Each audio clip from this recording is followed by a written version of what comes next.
La mail art è uno strumento di connessione e di interconnessione. È uno strumento che accorcia le distanze linguistiche tra una cultura ed un'altra, tra un limite linguistico, territoriale, culturale e un altro, attraverso proprio l'origine dei linguaggi, che è da rintracciare nei linguaggi dell'arte. Capita di entrare in connessione con un artista giapponese, Ryosuke.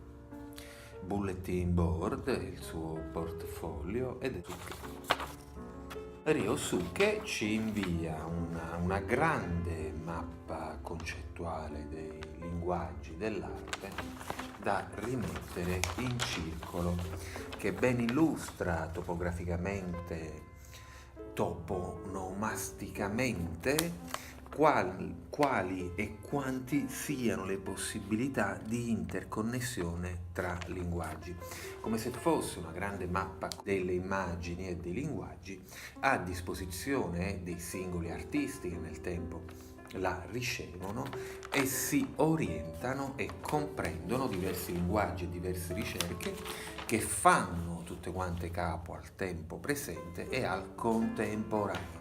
Una mi ha colpito su tutte nella sua surrealtà.